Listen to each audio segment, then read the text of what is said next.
I think one of the simplest ways is not looking at foods in terms of good and bad, because once people start looking at foods as good and bad, they start also thinking that when they have a bad thing, it makes them feel guiltier, it creates a cycle and everything like that.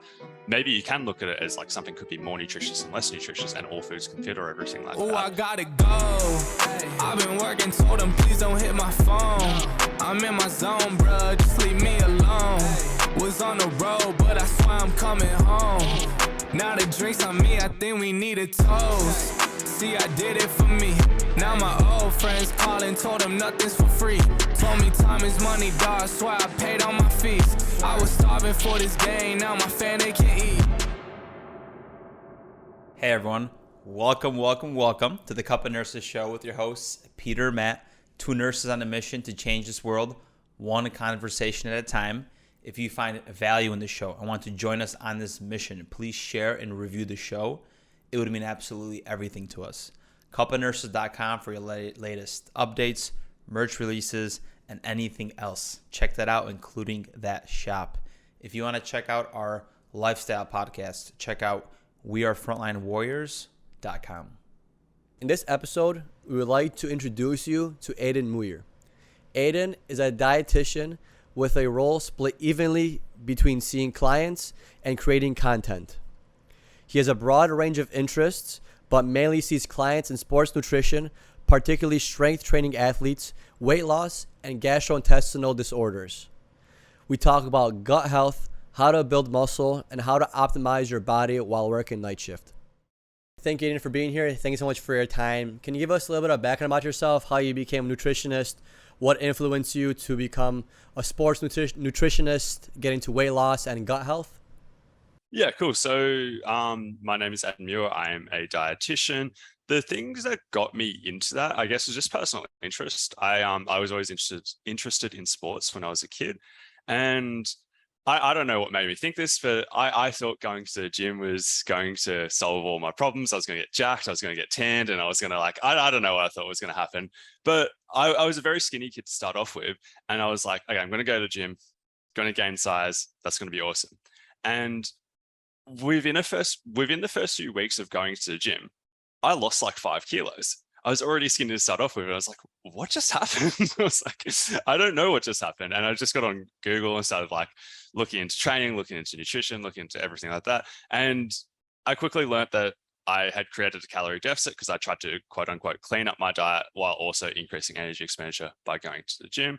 And it just clicked for me. I was like, oh, I need to learn more about this nutrition thing. Like I was always interested in nutrition, but that was the first time I'd like been exposed to calories and stuff like that. And I also think because getting progress in the gym didn't come easily to me, it made me far more motivated to learn more. And then that sent me down a rabbit hole of trying to learn as much as I could, which then led to me going to university indirectly as well, because I was like, I'm spending all this time on this anyway, I might as well do some formal study in the area too.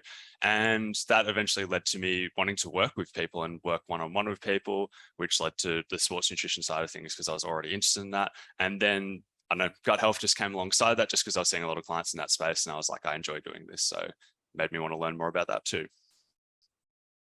And Aidan, being a nutritionist, do you follow any kind of specific diet or do you eat like a well-balanced diet? Have you experimented with different types of diets? I have experimented with a lot of types of diets just to because I obviously get a variety of clients. I like to know what people go through and everything like that. So I've done most of the things you can think about. Like I've played around with keto, I've played around with fasting and all of those things, even if it's not necessarily something I'm interested in. I've played around with it just for experience. But in terms of what I follow myself, I would say it's mostly a well-balanced style diet. One of the differences between, I don't know, say what some people would consider a well-balanced diet and what I do is I would potentially have a significantly higher protein intake versus there's a lot of other dietitians who would follow a Mediterranean style diet or something kind of resembling our Australian dietary guidelines or something like that. The biggest difference between me and that is obviously from the lifting side of things, I prefer a higher protein approach. When I first started lifting, people always told me to be careful about your protein intake because your kidneys are going to take a shot. You might get kidney failure in the future. Is that a debunked myth where your body can tolerate way more than 30 grams plus of protein a sitting and you'll be just fine? Yeah, it's well debunked, hey. So it's based on the logic that the kidneys are clearing the byproducts of protein and Therefore, if it's clearing those things, it puts more strain on the kidneys. It's kind of the logic that's used there. Firstly, that's obviously a little bit flawed logic to start off with, because lifting puts strain on your muscles. Does that cause issues? Like, no, like the muscles adapt and recover and get stronger and everything like that. Instead of just looking at what puts more strain on something, because once again, cardio puts strain on the heart. There's all these things that like our body can adapt to. Instead of looking from that perspective, it makes sense to just look at outcomes.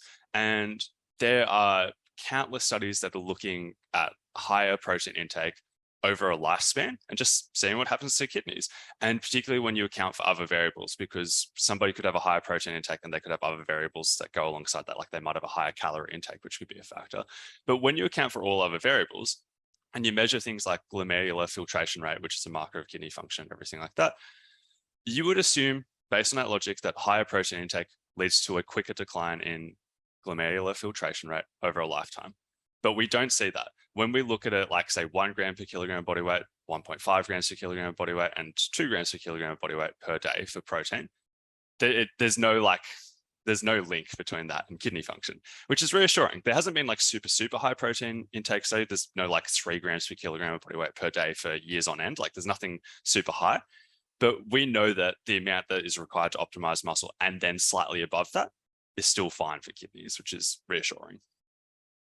When it comes to a relationship with food, I know a lot of people struggle with that. They eat when they're sad or when they're angry, when they're bored. How do you develop a proper relationship with your food? For example, what helped me develop a proper relationship with food is intermittent fasting, because I realized that I have to kind of stop eating in an emotion, and I have to eat more to fuel my body, because I only have an 8-hour window to eat.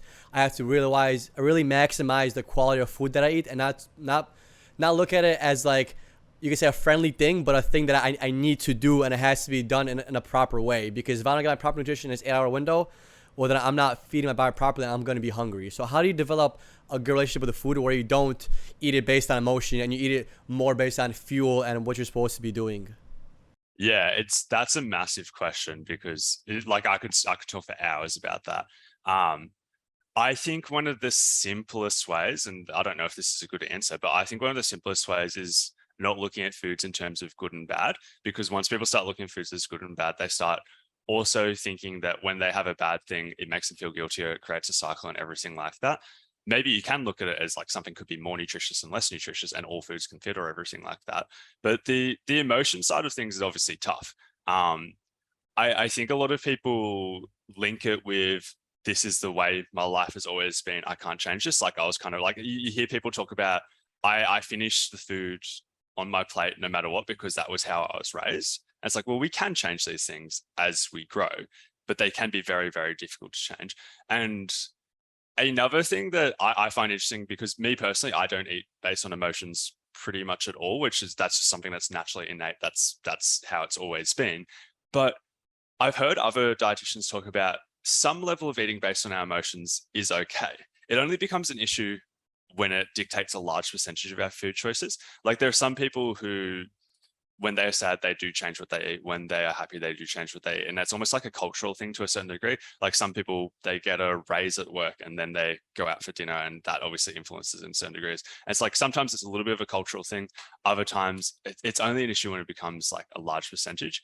But yeah, I don't have a good answer for like how to solve it in everybody, because it's a super complex problem. So question, we're talking about emotions, and I'm kind of curious to talk about beliefs here and map the mind-body connection. And I don't know if this is based on science, but do you believe that people's minds are so powerful as far as beliefs? If you think that you're eating this food and you're not going to be able to digest it properly, your body will manifest symptoms to showcase that you can digest this food properly. Do you think it's powerful to that extent? I think so. I don't think it fully explains it in all cases, but I 100% think that is a massive thing. There's even, as an example because those would be like IBS type symptoms, there's an app I get a lot of people to use called Nerva, which does gut-directed hypnotherapy. And it has an 80% success rate, around an 80% success rate, and it's hypnotherapy. And like, I don't necessarily know if it's the hypnotherapy that's causing that success rate. I don't know if it's because they take 10 to 15 minutes to de-stress, and that helps as well, because we know stress has a massive link with digestive symptoms. Or I don't know if it's because I've told them that it has an 80% success rate. They expect to get results, and then that plays a factor. That's not even a food intervention, and it has like an 80% chance of significantly improving how they digest food and reducing the symptoms and everything like that. So I think there's a massive link with the brain and how it factors in, but it is also a complex topic too. Can you briefly touch about that? Is that a hypnosis that you start before eating the food, or are you de-stressing prior to you consuming anything? So it's basically 15 minutes just done at any time of day. When I talk about the de-stressing thing, I think it's more in that like a lot of people just go through their day-to-day life stressed for the majority of the day. If they take 15 minutes to de-stress at any time, it likely does help. The timing of when they do the hypnosis is completely unrelated to when they eat. Like it doesn't have to be linked. It could be before, could be after, could be at any time. Even people who are super, super busy, I just get them to do it before bed if they have no other time in the day to get it done. I don't think it matters too much. So is this like a person speaking, or is this like, Yeah, normal bowel sounds playing and you get relaxed to bowel sounds? It's very similar to guided meditation.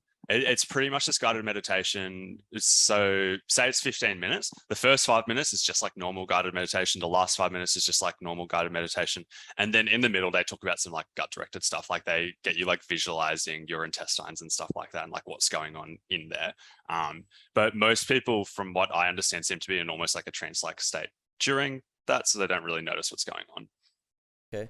When it comes to optimize your body to its fullest potential nutrition-wise, is there a difference the way macros should be shaped when you're a male or a female, or is it about the same? I think it's about the same. So I can understand logic where other people would have a different opinion on that. When you look at the menstrual cycle, there's certain phases where fat oxidation is increased and there's certain phases where carb oxidation is increased. And a lot of people then use that to form the opinion that we should change what we're doing at different points of the menstrual cycle, which would therefore dictate that women should eat a different ratio than men. I don't necessarily think that to be the case. Once again, we should base a lot of our thinking on outcomes a little bit more so than mechanisms, because if that is the case, we should see better results when people do that stuff. And we don't necessarily have evidence of that yet. That might come, I don't know. But then the other thing is like, looking at oxidation rates, I don't necessarily think is overly useful, because from a different perspective, fasted cardio versus fed cardio. When people are training fasted, they're burning significantly more fat. When people are training fed, they're burning significantly more glucose because they have more glucose available.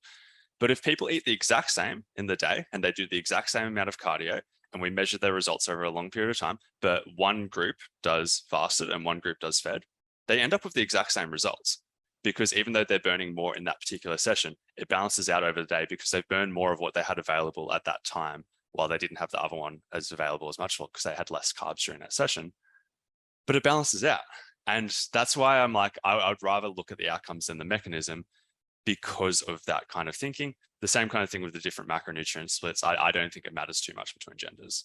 Okay, what about fat loss? Do the principles of fat loss, are they any different based on gender? I know females tend to hold on to body fat a little bit more just because they have more estrogen, and they naturally just have more fat because they're the ones that give birth, so their body naturally holds on to that. So is there, regarding the principles of maybe thermodynamics or just fat loss, is there any difference between that, between male and female? Yes. So it is still thermodynamics. Like I agree with the whole concept of like, it's harder for them to lose fat for the reasons you just said. And another thing that's probably underappreciated as well is just size differences and muscle mass differences. The more size somebody has, and also the more muscle somebody has, the larger their calorie budget is. And this becomes interesting when you think about it being like, okay, say the average calorie requirement to maintain weight for somebody is about 2,000 to 2,100. That therefore means men might be a little bit higher, maybe the 2,300, 2,400, and women might be around the 1,800 mark. What if a woman is a little bit shorter than the average woman, and they aren't overly active? Are they now looking at slightly less to maintain their body weight? They suddenly have a much smaller calorie deficit that they can create without going to super, super low calories. At the end of the day, it still comes down to the same percentages, and they might be losing the same percentage of total body weight as a male would be, but the absolute amount is much smaller, and that leads to potentially more frustration. And then the other thing is the whole how the menstrual cycle comes into play during this. A lot of women have an increased appetite at certain points of the menstrual cycle, typically like 1 to 2 weeks before their period starts. And in some cases, I might even increase calories a little bit 1 week before their period, just to make it easier to manage cravings and stuff like that. Whereas for men, we obviously don't have to worry about that situation. Interesting. And then kind of shifting gears here for the nurses. Majority of our nurses are night shift workers. Peter and I have been night shift workers for over 6 years. Yeah. What we try to do is after midnight, we try to stop eating food at all. It's like a hybrid intermittent fasting approach, just so even though our sleep cycles all over the place, our body's already whack, at least our digestive system can be somewhat maintained since we're not eating at night. So do you believe that people that are working night shift are digesting food differently? Is there a difference in nutritional requirements that you might be experiencing if you're a night shift worker? So once upon a time, I went deep down that rabbit hole because I have a lot of night shift workers, and there's a massive argument for what you kind of just pointed out there. What I am personally doing with clients is not necessarily along those lines, not because I think it's better, but just because of how I've had experience with clients, what I see has been working for me is I get people just to build on a 24-hour cycle. Say I had somebody on a meal plan or any kind of structured approach. All I'm doing at this stage is I'm saying, try and get this in over each 24-hour cycle and do whatever you think works best for you, because everybody has different approaches that they seem to think works best for them and everything like that. People will talk about how insulin is working better at different types of day, digestion is working better at different times of day, and everything like that. And I do think those matter, but I also think any approach you take to manage that has a greater impact on your overall nutrition than the actual outcome of that specific approach. Using an example, like using your example, if you fast from that midnight onwards kind of thing, does that affect your total intake? It probably means you eat less food overall than you would have if you were eating out throughout the night as well. And that's why I look at it just being like, if I just give somebody 24-hour cycles, give them all this food and see however it works out best for them, it seems to be leading to better results for me.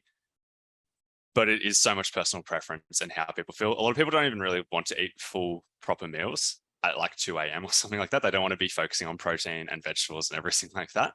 Often what I find is if people don't have any form of structure, they might be snacking more throughout the night or anything like that as well. And for someone that is prone to snacking and they want to kind of avoid that, what recommendation would you give? Would you recommend maybe eating like a higher protein meal? That way it keeps you full longer, or what's like a way to battle those feelings or those cravings? Yeah, so for snacking, just in general, same thing, higher protein meal, higher volume meal. So like if somebody, I call it this concept of volume eating, which is a higher volume of lower calorie foods. So like lean protein sources, more vegetables, everything like that. And in some cases, a slightly higher calorie meal than what people might already be considering. Like there's a classic breakdown of some people might have like a really small breakfast and then their lunch is just like, I don't know, lean meat and salad. And then they don't really have intentions of any snacks throughout the day. And then they have a normal dinner or something like that. That's their plan in their mind. And it's like, that's a very low calorie intake in comparison to whatever their maintenance calories would be. And then they always want to be snacking, but it's like, well, there's a big difference between what the plan is and what their maintenance calories would be. It's kind of normal for the body to be really hungry in those situations. Sometimes adding more calories to meals makes people feel fuller and less likely to want to snack as well. When it comes to intermittent fasting, what is your personal opinion about it? Do you think it's beneficial? Do you think it's something that people should do when they're aiming to lose fat? Or what's like when someone is thinking about doing intermittent fasting, what kind of outcome are they looking for? Because a lot of times when people do intermittent fasting, they try to lose fat, and the thing is they end up eating less calories. So it's basically an elimination diet. So is there any benefits to intermittent fasting besides losing fat and losing weight? Do you find any other kind of benefits or positives about it? For the fat loss and weight loss, I see it as something that like almost everybody who does intermittent fasting is going to lose weight because they are going to create that calorie deficit. It's very hard to eat too many calories when you first switch to that smaller eating window. So I see it as a personal preference thing. Some people find it so much easier to do that than otherwise. Other people find it harder, obviously. With the other benefits, one of the biggest difficulties with interpreting a research is that weight loss thing I just talked about. If you look at every single intermittent fasting study that's ever been done, almost every single one results in people losing weight and being in a calorie deficit. And when people then look at extrapolating other benefits, like what does this do for cholesterol? What does this do for blood glucose levels, blood pressure, all of these other things? They almost always show improvements because a calorie deficit would also lead to those outcomes. What I find is one of the most interesting areas is how does this play a role in longevity? That's one of the biggest things that people promote with intermittent fasting. They'll talk about autophagy, which is basically renewing dead cells, getting rid of dead cells, and potentially that reduces cancer risk is one of the biggest proposed benefits that people will talk about. The biggest difficulty for me interpreting that is calorie deficits in general lead to autophagy, right? The difference of intermittent fasting is we see it on this acute time frame where it's like, say somebody fasts for, let's use a slightly longer fast, like a 24, 48, 72 kind of hour fast. If they do that, we see autophagy on this massive scale and we can clearly see it happening. If somebody had the exact same calories, but over the course of a month, do they get the same level of autophagy as somebody who does that fast, but then eats slightly more calories or whatever to match the total calories for the scenario for the rest of the month? Do they get the same amount of autophagy or is there a different amount? We can't really measure that, so we don't actually have an answer to that question. My current opinion is that they do get the same amount. The only difference is we see it on a more acute time frame, and that also extends to a lot of my other thinking about fasting. And using that logic, I therefore think it's not necessarily superior to other forms for health outcomes or other forms of dieting or anything like that. But it's a hard thing to measure and know for sure as well. What about intermittent fasting and muscle building? A lot of times I've noticed it feels better to work out fasted. And sometimes there was days where, let's just say I'm a night shift worker, I'll go work out at 9 a.m., I'll go to sleep at 11 a.m., and I'll wake up at 5 p.m., have a meal, and I didn't get any protein in after my workout. Am I hindering my muscle growth because of that? So this is an interesting one because in terms of measuring muscle growth with intermittent fasting, almost no studies exist. And the reason why almost no studies exist is because almost every time somebody intermittent fasts, they create a calorie deficit. And it's harder to build muscle in a calorie deficit. And there've been studies where people put together trying to create a calorie surplus and the participants still ended up in a calorie deficit. So we can't measure outcomes with this. In terms of how we theoretically think about this, the research is super, super clear that total protein intake matters the most. And that's kind of in favor of intermittent fasting because you can get a high total protein intake still. Secondly, spreading it out across the day is typically a good thing. The current consensus of the research is that 4 to 6 protein-rich meals spread across the day every like 3 to 4 hours or something like that is optimal. But if we had to look at it in percentages, it's like you can get 90% of the results by hitting total protein intake. And then that last 10% kind of comes from that spreading it out. And then in terms of like people talk about the anabolic window and everything like that, having protein before your workout just works just as well as having protein after your workout because it's still digesting and the amino acids are still being taken up by your muscles. So if you ate before the workout, you're still getting the same kind of outcome. The anabolic window is more of like a 3 to 5 hour window around your workout. So it could be before or after. So you can still reap those benefits. But if somebody say fasted prior to their workout and then didn't get protein in soon after their workout, they're probably missing that window of opportunity to a certain degree. And part of why I say this concept of it being like that, like 90% of the results come from total protein, maybe 10% come from spreading it out, is because the research on intermittent fasting shows that when people are in a calorie deficit, they seem to retain muscle quite well if their total protein intake is high.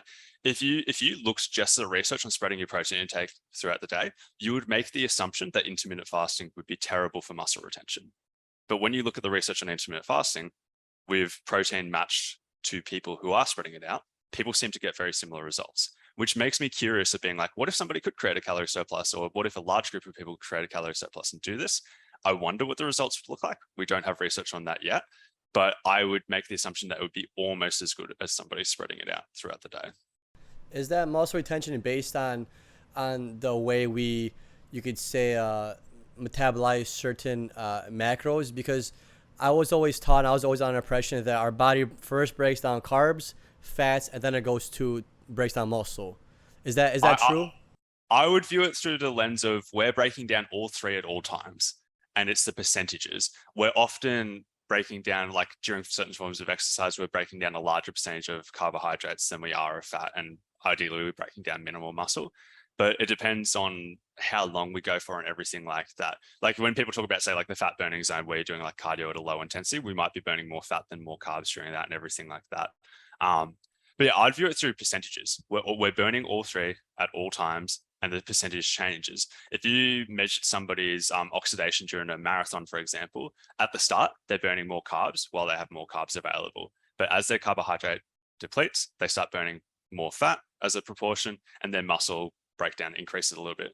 But even from the start, like maybe like 10% or a little bit less of their energy stores is coming from muscle, even from the start. Okay.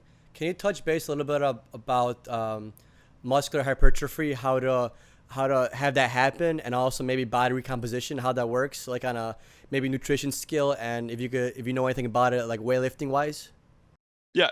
So keeping like the weightlifting wise stuff like super brief, like solid programming, ideally focusing on progressive overload, always trying to stimulate the muscle a little bit more than you did the last time and everything like that, and building up the total volume over time. Like that's probably the way to go about it. It's pretty simple from that perspective. From the nutrition side of things, the reason why a calorie surplus leads to a little bit more muscle growth than being at maintenance calories, which would be recomposition, versus also being in a calorie deficit, is because muscle is made up of calories. So is fat.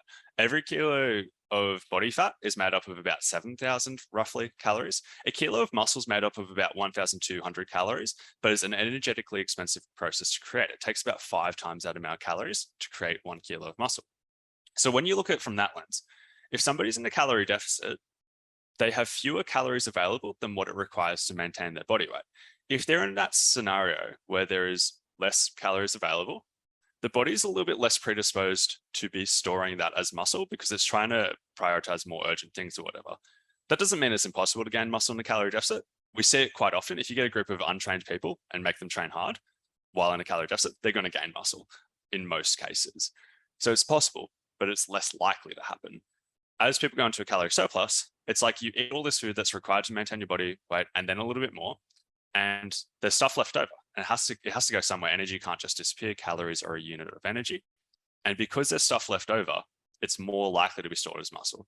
But the tricky thing is muscle growth is a slow process. And if you have a large calorie surplus, it has to be stored somewhere. Body fat is quite easy to store. So it's like you would never really want a large calorie surplus. At most, you'd want a relatively small calorie surplus. And then with recomposition, it's just the concept of being at maintenance calories. Ideally, you have your protein intake relatively high. Ideally, you're training hard, all of these things, and it's going to lead to a little bit of muscle growth and a little bit of fat loss. Something that's really interesting to think about is if you look at bodybuilders who body composition is their thing, almost every single one of them will have time in a calorie surplus and time in a calorie deficit and minimal time spent at maintenance calories. And part of the reason for this is it's a little bit less efficient. Body recomposition is a little bit less efficient than prioritizing one or the other goals. You can definitely do it, and there's a lot of people I really recommend it for. But when somebody goes into a calorie deficit, we can lose body fat pretty quickly, and we can lose body fat relatively quickly while maintaining all or most of our muscle in the process. We can't gain muscle very quickly, but being in a calorie surplus speeds up the process a little bit. And that's part of why bodybuilders do this like bulking and cutting cycle, but rarely spend any time just trying to recomp. How can somebody easily figure out how much maintenance calories they need or their metabolic rate, and how do they gauge of a decent amount of surplus calories they should consume to build muscle? And does it matter if those calories come from fat, protein, or carb? Yeah, cool. So going through an order, how to pick your maintenance calories. There's plenty of calorie calculators online. I've got one on my website, but I think people put too much faith into calorie calculators. A lot of people will say stuff like, for example, I'm eating in a calorie deficit, but I'm not losing weight. And I think that's stemming from a place of not fully understanding what these terms mean. Maintenance calories is the amount of calories required to maintain our weight. Calorie deficit is when you're eating too few calories to maintain your weight. What actually happens to your weight over time, not in the short term because weight fluctuates, but over time dictates whether you're in surplus, deficit, or maintenance, not necessarily what the actual numbers are. So how do you find your maintenance calories? The simple way, use a calorie calculator and then do that for a while. Follow those calories for 3 weeks or something like that. If you've maintained weight those are your maintenance calories. If you have lost weight, you're in a deficit and you need to increase calories to find maintenance calories, and vice versa if you're in a surplus. So the way to figure out what your maintenance calories are is just to do something for a while and see what happens, and then adjust until you do find it. How do you find out what is a good surplus for you? Is basically, you've really got to work back from your rate of muscle gain that you can achieve. Somebody who is male, has incredible genetics, has never stepped foot in a gym, and is about to get onto an incredible training program, going to get good sleep, minimal stress, all of these things, is more capable of gaining muscle than somebody who's quite far away from those circumstances I just laid out.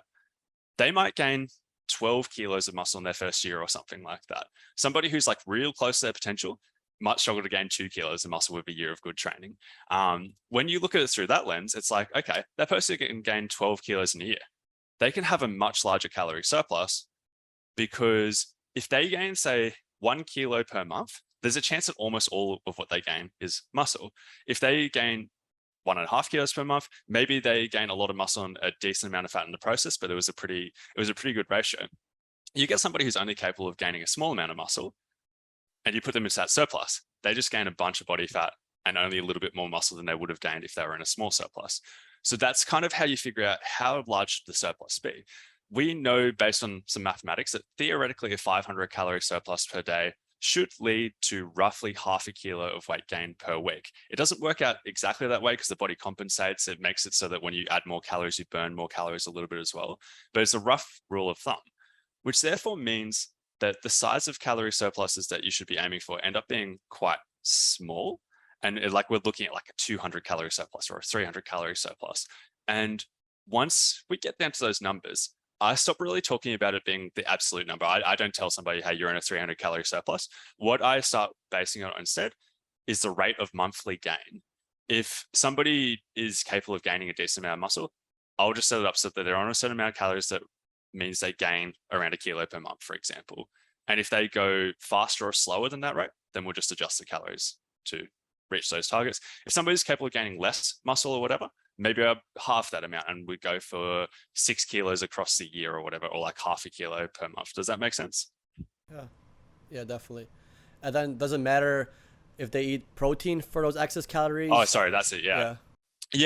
I think it's an interesting question because a lot of research has like looked at that, but I don't know if I'll be able to verbalize it, but like, what's the difference between eating, say, 150 grams protein, 150 grams carbs, and 50 grams of fat as some random numbers at maintenance calories, and then going up to 200 grams of carbs in a surplus versus somebody who had 200 grams of carbs at their maintenance calories already and then changed the other stuff to get into a surplus? I think I've verbalized that really poorly, but like I would think about it instead of being like, does it matter where they get these extra from, to being like, what would just be the optimal to start off with? So phrasing that better, instead of looking at it through that lens, what I would do is I would find the optimal amount of protein. So it'd be like, say, 1.6 to 2.2 grams per kilogram of body weight per day. And you just do the maths based on your own body weight. So you find the protein target first. You also find the calorie target. You just figure out how many calories you should be eating for this goal. And then you fill out the rest of your calories with carbs or fats. I believe that going on the lower end of fat, say 0.5 grams per kilogram of body weight per day, with this minimum target just being for hormonal reasons for both men and women, but say if it goes quite low for men, it might reduce their testosterone. So like having at least a minimum target for fat, and then a little bit above that for personal preference or whatever, and then filling out the rest of carbohydrates. I prefer to use total numbers rather than percentages or anything like that, because percentages fall apart if somebody's more active or less active, or they have a higher calorie budget or whatever. So once again, figure out the calories, then figure out the protein, because we know that with extreme confidence. Have a minimum fat target, but if somebody prefers more fat, they could have more fat. But because calories are made up of protein, fats, and carbs, if you have a protein amount and a fat amount, you already know your carbohydrate amount based on that. I love nerding out on these topics. Before I wanted to become a nurse, I was actually big into dietitian, lifestyle, and diet and all that. Yeah. And aside from the numbers, I just want to give some basic advice to anybody listening as maybe what they should be consuming. So I know precision medicine or precision nutrition is very important, what you should be consuming. So as far as your regular day-to-day, what should be on your plate? You mentioned protein all the time. Should it be complex carbs? Is it specific fats we should be consuming, like nuts and seeds? what is like the basics you could give as far as tips for health and vitality of the human body?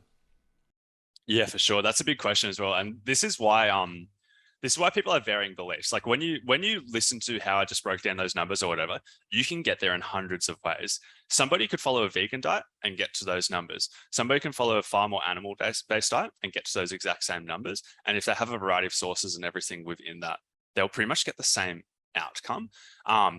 For overall health, optimizing performance and everything like that, there are a few things that I think are important. One is getting a decent amount of plants in your diet, whether it's fruits, vegetables, whatever. That helps from the micronutrient perspective and everything like that. Make sure you've got a decent amount of fiber for gut diversity and everything like that, just your microbiome. The protein sources, as I said, you can really get to the same place whether you're following a plant-based diet or a more animal-based diet. We can talk all we want about how animal-based diets have higher quality amino acids and everything like that. But if your total protein intake is high enough and you have a variety of sources on a plant-based diet, you just end up with this abundance of amino acids that kind of sort itself out anyway. Like there's 20 different amino acids, and often plant-based sources might be missing a couple of amino acids, or they won't have enough of those. But when you have multiple sources, the gaps kind of get filled anyway, which is why both approaches can work well anyway. In terms of like complex carbohydrates and stuff like that, I do think it makes sense to be focusing on these whole grain, higher fiber options and everything like that. More minimally processed options is typically a good thing.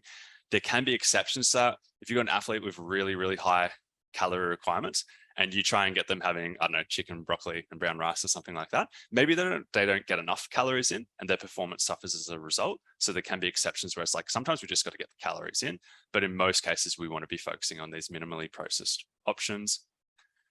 In terms of healthy fats, like once again, like, I don't know, things like avocado, salmon, nuts, all of these things are more likely to be preferable versus certain other more processed options or just animal fats and stuff like that. Like I would say that these more monounsaturated, sometimes polyunsaturated fats would be a better option.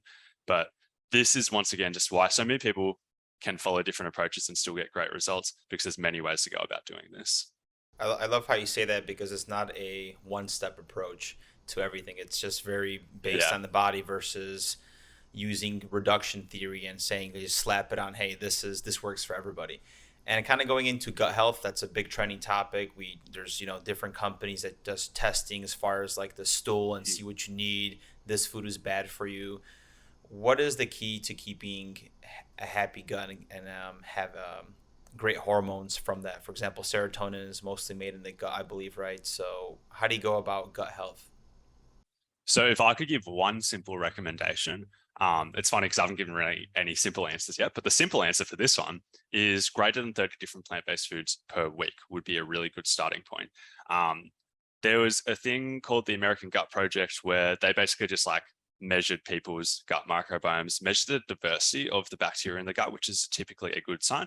And they also measured these populations that we would assume to be good populations of bacteria, such as like bifidobacteria and stuff like that.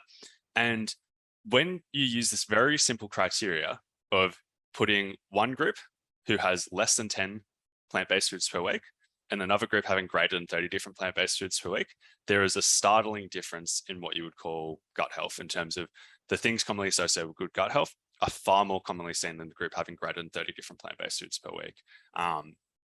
So that sounds like a scary number. A lot of people hear that and they're like, oh, there's no way I could get to that. But like, if you get like one of those like salad bags, for example, that has like 5 different vegetables in there, you've already got 5 there. If you have mixed nuts or mixed seeds or whatever, you might get another 5 there. And that's like just 2 things we're talking about. If you have a few different types of grains or something like that, even wheat is technically a plant-based food, oats, like all these things, like it adds up quite quickly when you do stuff like that. So you could even easy switches to do that. Like say somebody might have almonds as an afternoon snack. They could get mixed nuts. Say somebody normally has red kidney beans. They could get, I don't know if this is a thing in America, but like a tin of like 4 bean mix, like where there's like multiple legumes and stuff like in there, just to create like a little bit more diversity. But the one complexity that I would add to this is if we look at overall health outcomes, increasing fiber intake and increasing plant intake on average seems to have a pretty linear association with improved health outcomes.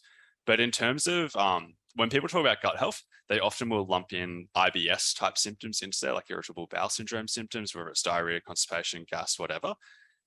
in some cases, people reducing their fiber intake or reducing their plant intake might help with that too. That's a really, really complex topic, but sometimes their triggers might be these higher fiber foods, particularly if they increase it really quickly. And maybe they might have some kind of sensitivities or anything like that to FODMAP foods, which is often fruits and vegetables will fall into this category. Not all fruits and vegetables, but certain ones, and sometimes reducing their intake helps manage those symptoms, which makes it complex because it's like if we're measuring gut bacteria, increasing all of these things is really good. But sometimes if we're just measuring symptoms or whatever, sometimes reducing it can also help those symptoms. For somebody that's maybe struggling to get all those vegetables in, do you recommend like a certain supplement, like Athletic Greens? I'm not sure if they have that in Australia. Yeah, I'm aware of it. Yeah. Do you recommend any kind of maybe vitamins or any kind of supplements that might help with that? Because, for example, for me, when you're telling me 30 vegetables, I was like, God damn, even if I eat those mixed nuts, I'm still not going to hit 30. I'm like barely hitting 10 on a good day, you know?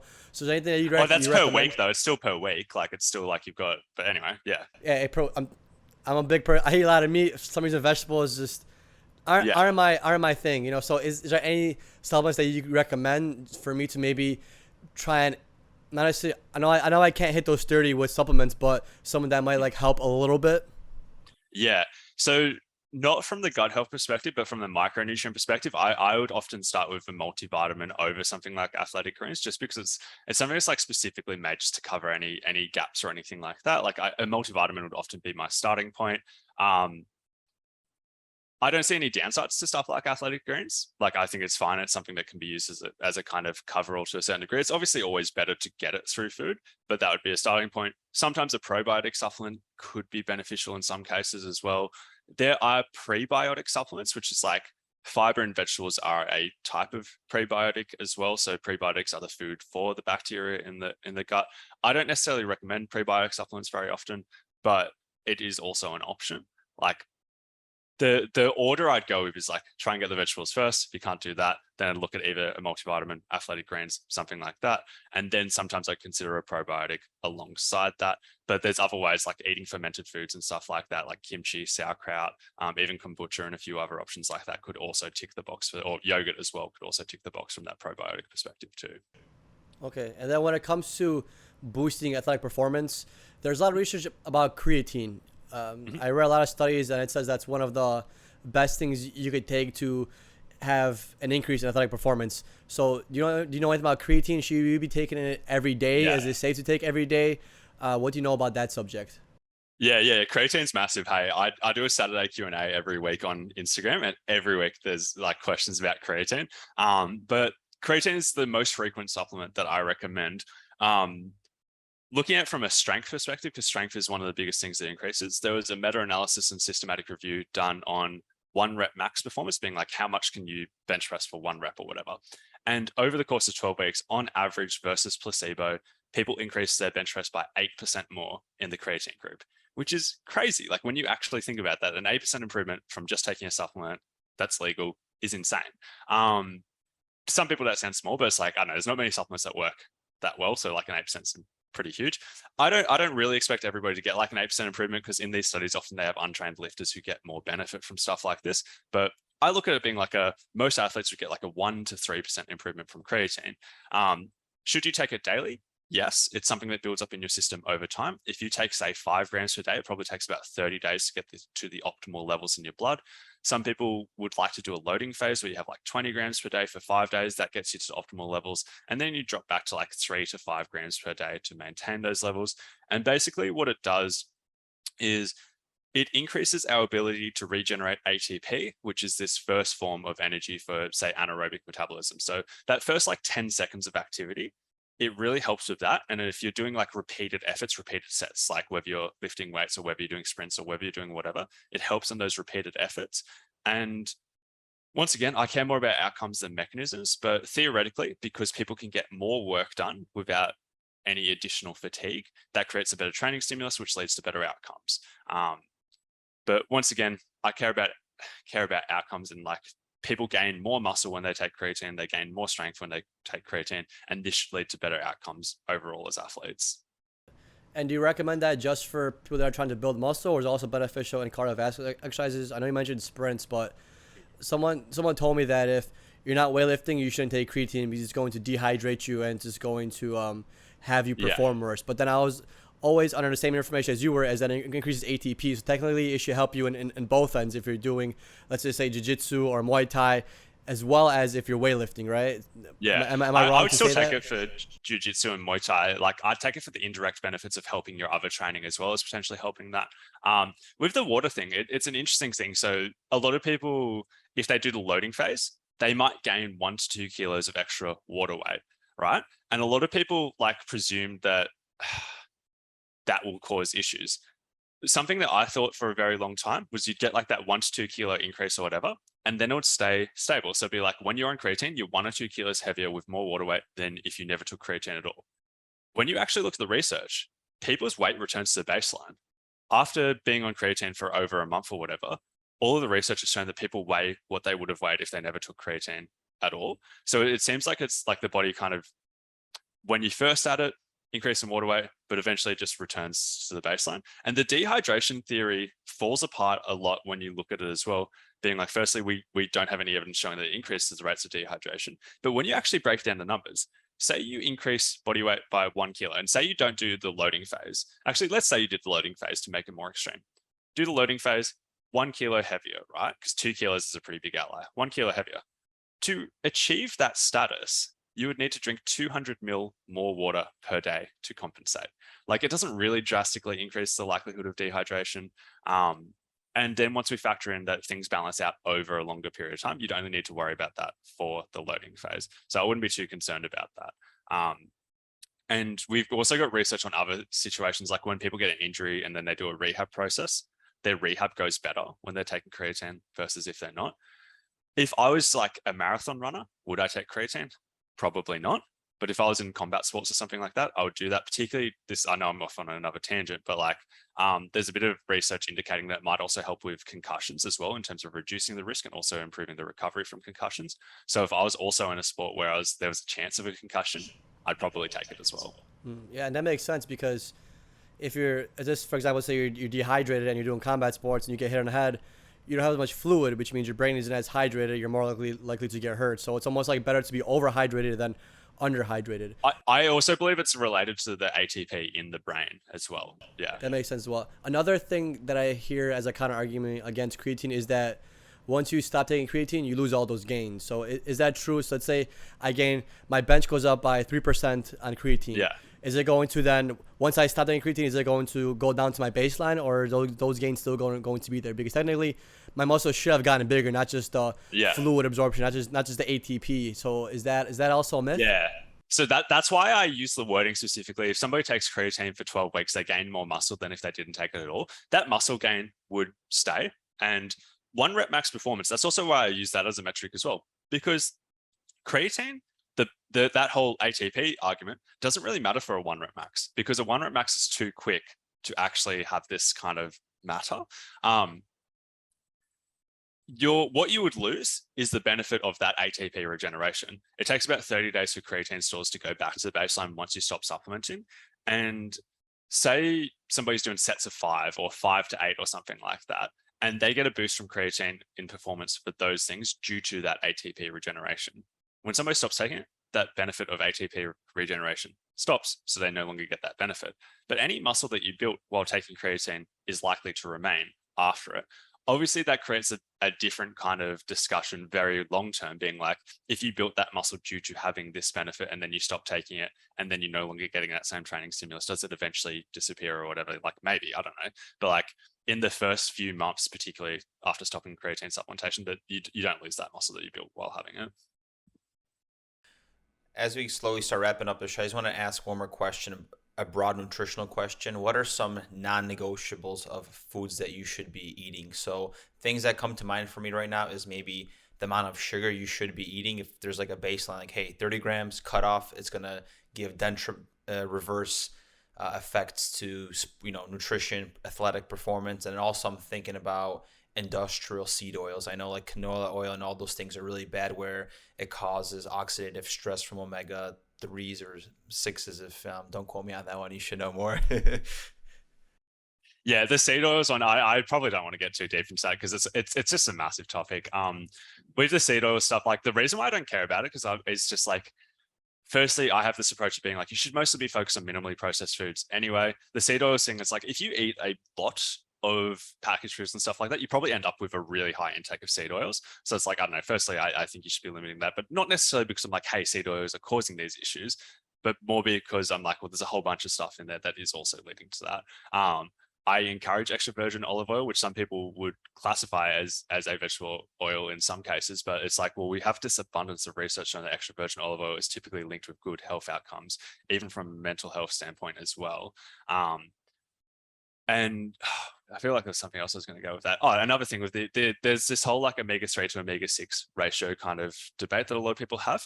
I can't remember what his name is, but the guy who like was like originally doing most of the research on omega-3, he's made the point that it's like, it's not so much about the omega-3 to omega-6 ratio being like, we really need to be reducing omega-6s. It's more about, we just need to be increasing omega-3s, which seems to be leading to a lot of these health benefits. But that's a long topic in itself. So I don't want to get too deep into that because there's a lot of people who know more about that than me.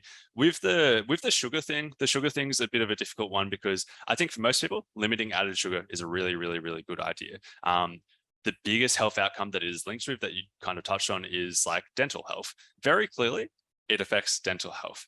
When you account for all these other variables, like if you account for calorie intake, protein intake, fiber intake, micronutrient intake, and everything like that, and you get a couple of groups having higher sugar intake and a couple of groups having lower sugar intake, it's no longer linked with many health outcomes. That's a very complex topic by itself, but in practice, when people have a higher sugar intake, they often have a higher calorie intake. They often have a lower micronutrient intake and all of these kind of things, which is part of why I'm like, most people should limit added sugar. I don't want to put a number on it. I believe like the World Health Organization, I think they've got a number that's either like less than 30 or it's less than 50 or it's less than something like that coming from added sugar specifically. They use that wording because one of the things I touched on was calories, fiber, and micronutrients. There's no difference between sugar in fruit versus regular sugar. Like it still has the same outcome on the body, but if you're getting it through fruit, you're getting more fiber, you're getting more micronutrients, and you're probably limiting your calorie intake because it's very hard to eat a lot of fruit to the point that it leads to a massive calorie intake. In terms of non-negotiables, though, I once again think this is very individual.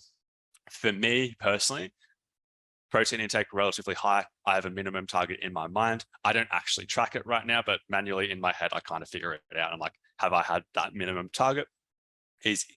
Fiber intake as well. Once again, I don't actively track it or anything like that, but I'm like, well, making sure that I get a few fiber-rich foods every day is a good target. A vegetable target, once again, I'm not going to go the entire day without eating vegetables. I'm going to make sure I get vegetables and stuff like that in there as well. And then also in terms of calories, have tracked previously, but I view it also from an appetite perspective. I'm not going to eat well beyond a level of fullness and stuff like that as well. Those are the minimums that I look at, but it's obviously pretty individual for people, which is once again why I say so many people can do different approaches and still get great results. And one last question. Do you have any more questions, Pete? No, I'm okay. Yeah, we should do like a round two, man. I love this nutritional stuff. But one last question we'd like to ask all of our guests. So if you had the opportunity to have a cup of coffee with anybody one last time, who would it be and why? Oh, goddamn. That's a hard one. I don't know. I don't know why he's coming to my head first. I'm reading a book on him, but Warren Buffett. You guys know Warren Buffett? Yeah. He's somebody I idolize in many ways, partly because at one point he was the richest man in the world and he's so humble. Like he's so humble in many, many different ways. And even from an ethical perspective, I think he's really shown that you can succeed financially while trying to be a nice person and trying to be really ethical. That doesn't mean he's always succeeded in all of those things because there's been things that he's done that might not necessarily always align with that, but he's also like 90 something years old. And I think he's done a good job on average with those things. Yeah, good person. I have one quote. I'm pretty sure he's the one that said it, and it'll to bring up the ethics portion. He always said, or he once said that to never let a good crisis go to waste. Yeah. Yeah. So yeah. Yeah, it's one quote that I always remember for him, because when he said that, I was like, from a financial perspective, that's such a great quote, but from an ethical thing, it kind of is borderline on the whole ethics situation. But a great guy. I read a handful of his books as well. I would view that from a different perspective though, because he's got a, like, from an investing perspective, he's got a quote that aligns with that is be fearful when other people are greedy, and be greedy when other people are fearful. So when there is a financial crisis, everybody is fearful and nobody wants to go into the markets or whatever. And that's his time to shine. That's his time to like invest all his money and everything like that. I wouldn't necessarily suggest it like that. Like, I don't know, it's a hard thing to do. He's made a lot of his money by investing in stocks and businesses and stuff like that are growing. Something that's really interesting is that a lot of other people make money from short selling, which is when they're betting that a company is going to fail, decline in value or whatever.